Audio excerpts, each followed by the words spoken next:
Carl and Brendan here from Brrraains A Head-Banging Life, gbhblofficial for short, and it's track by track time. We are taking a look at Relationship of Command by At the Drive-In, the third studio album by the American post-hardcore band At the Drive-In, released September 12th, 2000. So I have to start this off with a story, so to speak. Well, it's not really a story, it's an explanation. This is a track by track chosen by me. If we ever...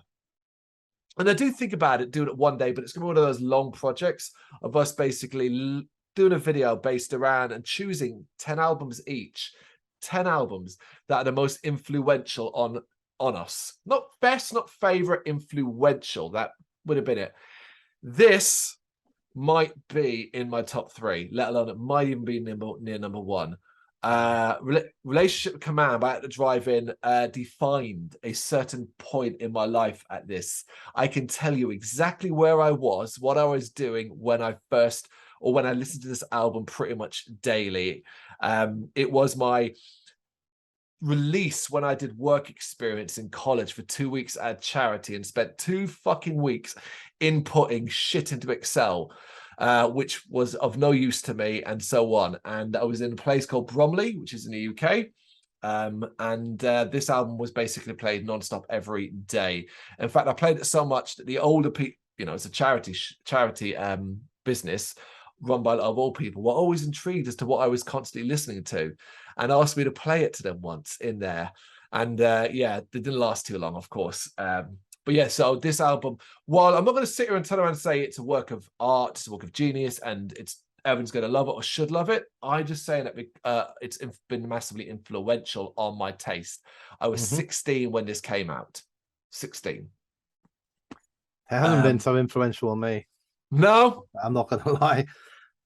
Do you know, like, I was reading some of the stuff, like, when like doing the track by track and just like, when did this come out, all that sort of stuff. And I kept coming across like statements like, Kerrang had marked it as the 37th most influential album of all time, and other kind of big statements like that. And then I was like, 2000, like I was listening to a lot of stuff around then. I don't know what I was listening to in 2000, but like maybe why have I never heard this if it was such a big deal? And then I did the track by track, and then I wondered if I did hear some of this, but then that was enough for me.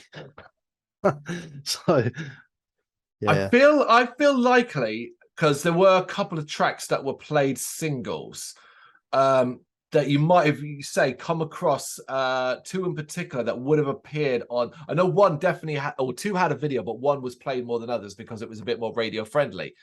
So maybe that's how you'd come across them. But if you can't remember, it clearly had no impact. Yeah, I don't remember anything from it. Like, I don't recognize the name or anything like that. But that's not like, there are songs I quite enjoyed on it. Don't get me wrong, but this does, obviously, as an album, it has all of the hallmarks of the things that I don't particularly always like, which is that it is quite progressive and different and quirky and odd. And I'm not opposed to that.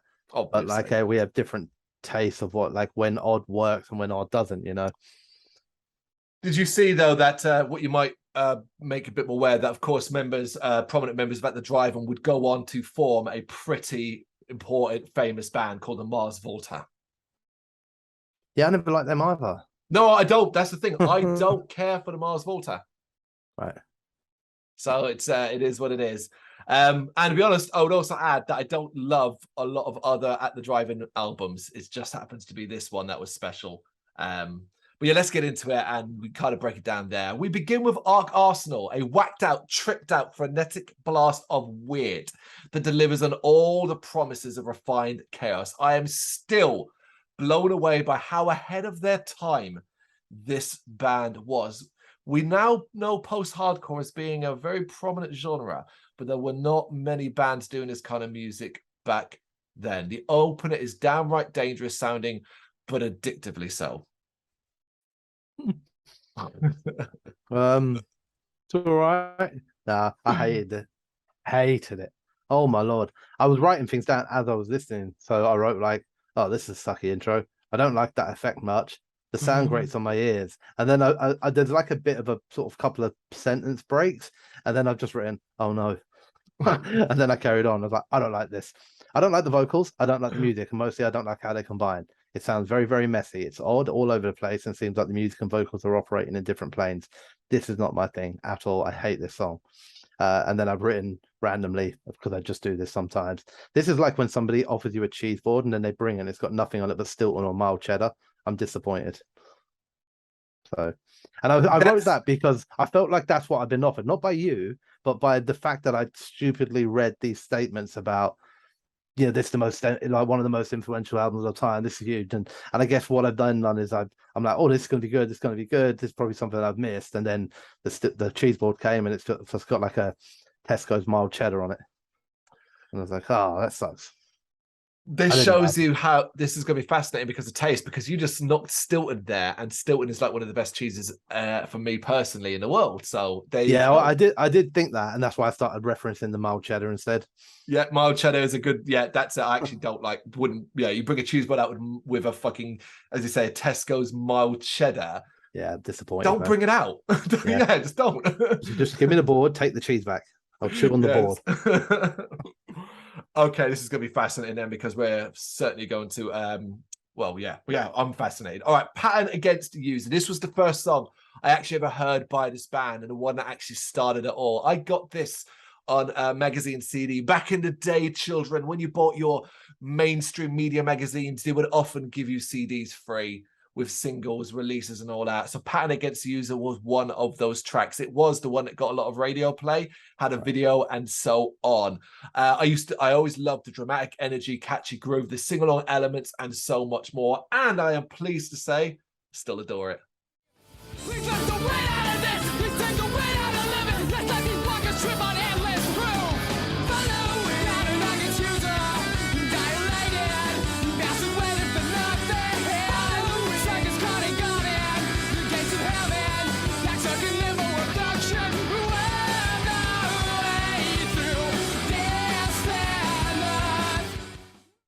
Go you.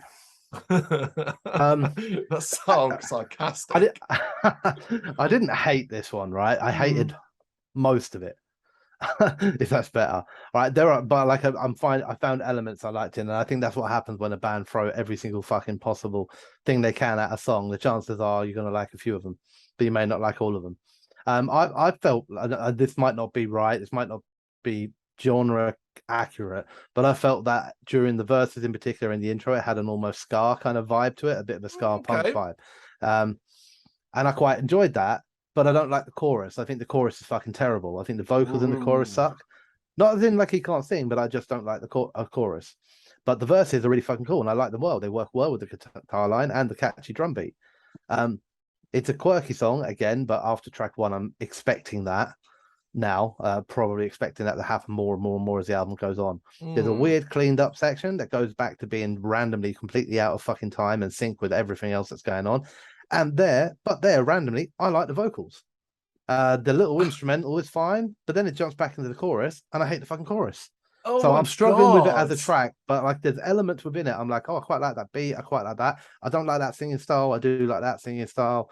So it's messing with my mind a little bit. And I'm struggling to enjoy the song as a whole while seeing some cool elements within it. Like, do you know what I mean? So at least it's not as bad as the first one. I don't hate it. I just hate some of it.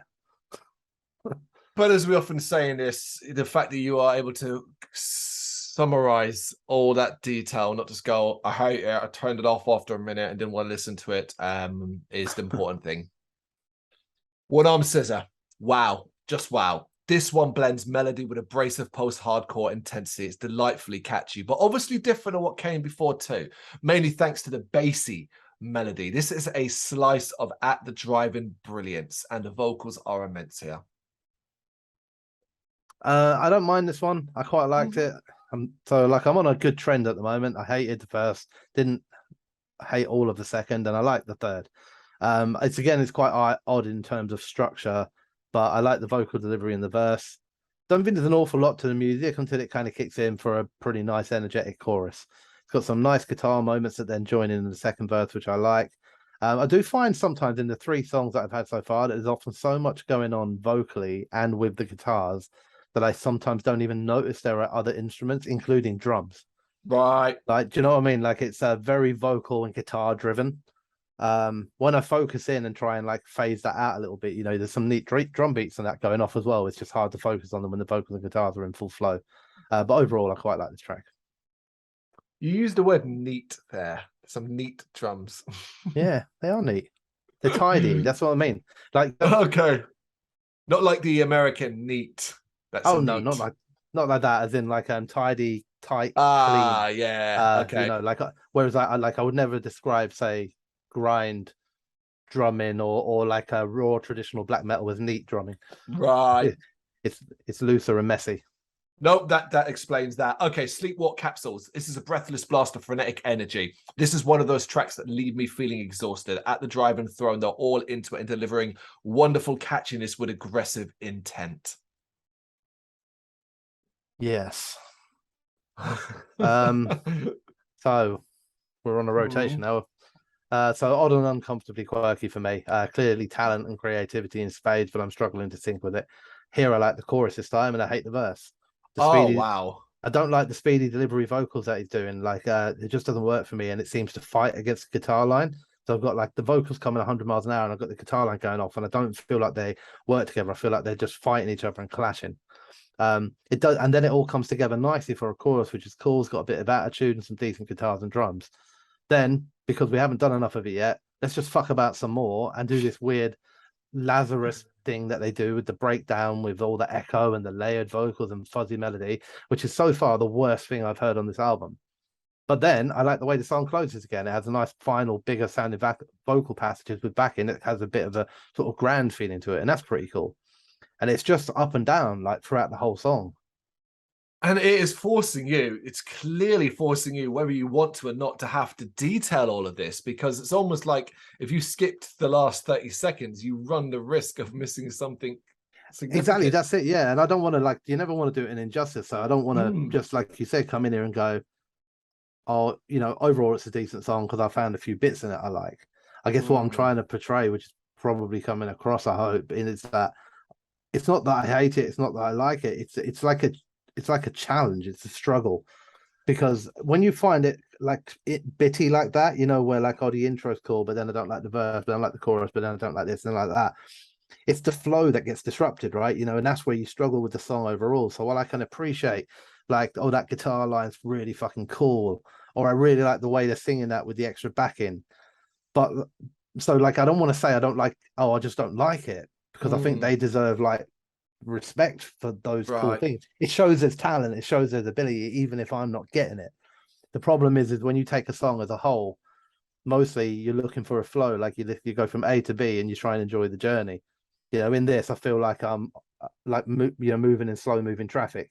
You know, so I'm getting to where I need to get to, but the journey's not particularly enjoyable. Okay. Well, we now reach invalid litter department, stylized as DEPT dot. This one needs a little bit of an explanation. So this is it. This is my number one favorite at the drive-in track. When I first heard this when I was younger, I generally didn't like it. It just felt completely disconnected from everything else. But I found the more I listened to it, the more it started to appeal to me. And then I saw the video. And the video stopped me in my tracks, because the video obviously goes into detail through real footage of what this track is actually based around. Hearing the track again and now understanding that it has become one of, like I said, my favorite or at the drive-in track. I'm still blown away by this track and what it means. The melody, the unusual effects, the spoken word segments, the chorus, and the weight behind it all. So I am going to quickly explain this to people who do not know, because I think it's so important. The song's lyrics and music video deal with the Juarez murders, a series of rapes and murders in CD Juarez. This was of young women who were working in factories just across the US-Mexican border from El Paso, Texas. It is at the drive-in's hometown. The song is criticizing particularly the Mexican police, the federales, and their lack of response to these cases. I do urge people to hear this song if you've never heard it, but watch the video alongside it, because the video uses real footage of graves, well, not so much graves, but like dug holes where these bodies were buried and so on. And so it's really powerful shit to go alongside an incredible song. This is I just find this wonderful. Yeah, I don't know what I don't know if you knew that or what you got from it.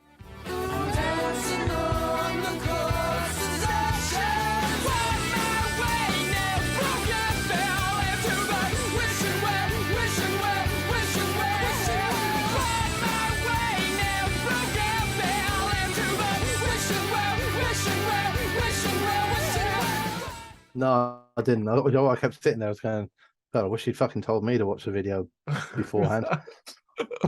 Sorry.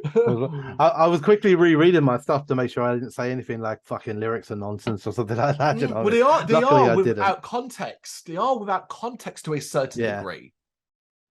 But then, yeah, I stayed away from lyrics in this one because, yeah, if I started trying to analyze the lyrics in this, I think I would have just got really angry because I felt like this whole album goes down the route of doing what those sort of like Deftones, everything of this era all did too, which is let's just throw random fucking streams of sentences out there, and I'm sure someone will find meaning in it. But obviously with this one, it has obviously a lot of meaning. I didn't know anything about the meaning, right? But I did like this song. I thought it was a nice pace change first. I thought that was welcome, very much so. It's got a nice dreamy intro. I did write at this stage, but this was right at the beginning of the song. Bloody long song though. So I hadn't listened. Now I was like, oh God, please stay at this pace. I like the almost spoken sort of style, which is cool. I like the back and harmonized vocal sections, a bit where they come in and say that dancing on the corpse's ashes. Thought that was really cool. I really appreciated the fact that it's extremely different to everything that I'd listened to so far in the album, like very, very different. You know, I could, if I didn't know that, if I wasn't listening to it as an album and somebody played two songs, I possibly would have thought they were two different bands, like at that stage, not knowing anything else about the band, you know. I think the chorus is great. I like the way it transitions between the chorus and verses. Overall, I like it a lot. It's got cool guitar, instrumental, and the ending passages are great too. And I did write best song on the album for me so far. Ooh, nice. That was without the context, so.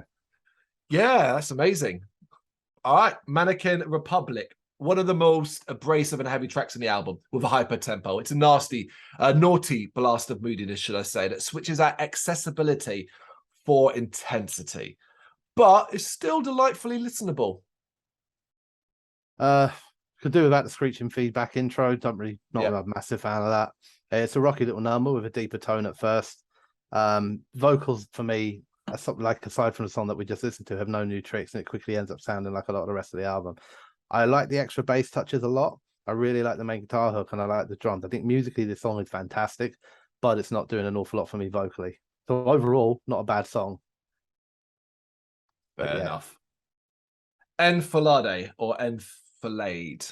A threatening phone call leads to some weird effects and uncomfortable tones before bassy melody takes over and bubbly vocals swoop in. This is one of the more experimental efforts on the album, and I'll admit it, I'm still not sold on this one. I'm not either. Spoken word intro again. I because he was speaking, I did read the lyrics to this, and it's just utter nonsense, man. Yeah, talking to a leopard about taking its cub and all that. It's got nothing to do with the rest of the fucking song. And it starts saying, "I'm the hyena. I'm the hyena." It's like, what the fuck are you talking about? It's a very odd song. There's some interesting effects and some interesting beats and things like that. Like, it's not like, oh my God, this is the most horrific thing I've ever heard ever. It's at points interesting and intriguing. I don't like and never have and never will like that bubbly effect on vocals. It's not something I'm a fan of. I don't like the musical bridges. I like the chorus and the extra energy it brings, but and after that bubbly effect, even I can appreciate the lead vocals in the chorus now. Right. Back to the verse, back to my sad face, and they stretch the ending out way too long. And then I just wrote, "I'm too old and too boring for this madness." Maybe I would have appreciated this more when I was younger, but I'm not enjoying this track. Rolodex Propaganda. One of the most overplayed tracks from this album, partially because it features Iggy Pop, but also because it's downright anthemic. This is so damn cool sounding. It's super weird. It's catchy. I love this a lot. And that chorus just slays. Overplayed or not, huge fan of this one. It's been a while since I've listened to this album, and it's been a while since I heard this song. And I just, even though it's completely out of time with everything else, Iggy Pop's little segments in it, just, I adore them.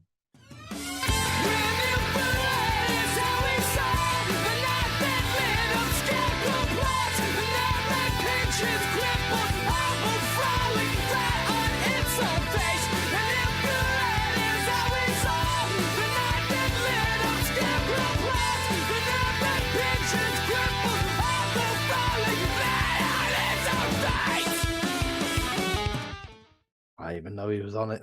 Mm. So short one, which I appreciated. It felt like it had a bit of a kind of indie punk feel to it again. Maybe that's partially why. I had no idea what he's going on about at all, but I do like the structure and the flow of the song. I think the chorus is very good, and while the verses are odd, it's fun and interesting and not just messy. Like, it's quite unique. I do like the flow of the vocals in the verse. You know, so a bit of a mixed bag at times, but for the most part, more that I like that I don't. So yeah. Wouldn't surprise me based off that as well. This was one that was a single, had a video and all of that. All right, Quarantined. A stormy intro leads to some really moody melody, but eventually the sun breaks through the clouds for a passionate display of vocals and weirdo instrumental rhythms. The slower tempo is welcome, as this album does have these moments, and this one has a captivating quality to it. Yeah, I was quite happy to get another kind of bassy change in tone and tempo. It's nice to know they had a bass guitarist too. I think they've let him play on 2 songs so far now. I think the intro is quite smooth, quite intriguing, and I really, really do enjoy the verses. I think the guitar sounds amazing, and I like the slightly more subdued vocals. Chorus is decent, but back to the verses, which I genuinely do think are absolutely sublime. I love the verses. I like the little musical break. It's quite dreamy and interesting and transitions nicely back in the chorus. I found myself in this song, I genuinely wrote this down, that they make me so nervous while I'm listening that I can't help waiting for something mental to happen and thinking like they're going to fuck it. Any minute now, they're going to do something. But they don't. And I have probably a new favorite track on the album. Ooh, wow. Amazing. Oh, awesome. All right. Penultimate track then. Cosmonaut. A brilliant piece of rhythmic gold. I find this one an absolute body shaker and one of the most accessible sounding of the entire album. Yeah, I like this one a lot. Probably for those reasons, to be honest. I thought there's some really cool rhythms, a nice guitar tone in the intro. It flows well. It's quite short and stays pretty standard in terms of structure for most of the song. Vocals are strong. It works very, very well with the big drums and the big riffs. I don't mind the slow down bit, and it kicks back in nicely. It gets a little messier near the end, but not enough to ruin a very good song. My God, they are winning you over at the end. Not for now. Well, we say that, but I'd be surprised if you didn't enjoy Non-Zero Possibility, because this is a fantastic closer that has atmosphere and melody, creating one of the more heart-wrenching moments on the album. It's cinematic and mood-altering. It's a fascinating way to end this album. I started off by, obviously I haven't started listening to you yet, so I did again just point out, like, fuck me, the long one coming. Most of that, over a minute of that, is used on the quite long stretched intro that it builds in. I appreciate the piano melodies, and the subdued nature of it had me quite excited, as so far in the album I found that to be my preference. Yeah. But this one lets me down massively. I do not like what I see to be an extremely challenging to get into guitar tone. I find that it clashes massively with the piano, probably purposely. Don't get me wrong. They're not playing together. They're playing 2 different melodies. And for me, they are just fighting each other. I also find that it clashes with the verse vocals. The chorus, I love. I think the chorus is fantastic. It's a really kind of elevating chorus. The guitars come into their own during that. The dual vocals work wonderfully with a little bit of backing behind them. But as soon as we hit those verses again and we're back to instruments fighting, not working together, and I'm struggling to enjoy it. So moments for me, but overall, one of the most confused songs I found on the album. And I think I was more disappointed because I was excited when it started off with a bit of piano and a bit subdued, and I thought, okay, cool, I'm gonna get a nice one here. And then I was a bit more like, fuck you, man. Oh, no, it's a shame. Yeah. It's fascinating, really, because whether you expect it to or not, you've had to work your ass off to actually listen to this album. And I suspect that means, regardless of whether or not you'll remember every track or particular moment, I think this one is going to stick with you now because of the amount of work you've had to do to get through it. Yeah, I mean, it's definitely going to have a massive influence on my future listening, because I know never to listen to At the Drive-In again. No, that's harsh, because there's a couple of tracks in here I'll absolutely 100% listen to again. It's like, like I kind of have respect for bands that do this sort of stuff. You know what I mean? I understand that when I listen to a song and it doesn't flow for me, like, not every song's written for me. You know, I completely can see why people would listen to this and love it and feel energized and challenged and all that. I felt challenged too, but it wasn't a challenge I enjoyed. That's all. I'm boring. I like structure. I like maths. Bullshit, man. We do grindcore and all that, and they can challenge you in ways. I know what you're saying. I know what you're saying, but the fact that you've even been able to say positive things, and particularly you said positive things about the track that I think is, like I said, is not just my favorite driving song. It's up there as one of my all-time favorite songs. But then we have to do top three, so you can take this away. And what is your three? All right, so Cosmonaut, Invalid Litter Department, and Quarantined. We're two out of three, the same. Cosmonaut and Invalid Litter Department are my two choices, but my third one is different. Is Rolodex Propaganda, because that is just a catchy fucking anthem. That is Relationship of Command by At The Drive-In. Two different views across a lot of this album. I want to know where you sit. Are you on my side, where you think this is such an important album? Why are you like Brendan, where you can enjoy aspects of it, but you find it mostly an extremely frustrating / challenging listen in a negative stance? You know what to do. Let us know in the comments. Thank you very much for watching. If you liked what you saw, please help us out by giving us a thumbs up and hitting that subscribe button. If you really liked what you saw, consider donating to keep the website and channel running by buying us a coffee via our coffee page or picking up some merch from our Big Cartel store. You can check us out on gbhbl.com as well as via our social media, Facebook, Instagram and Twitter, as well as listen to our interviews via SoundCloud, Apple Music and Spotify. Just search for GBHBL. Games, horror and heavy metal. What else is life for?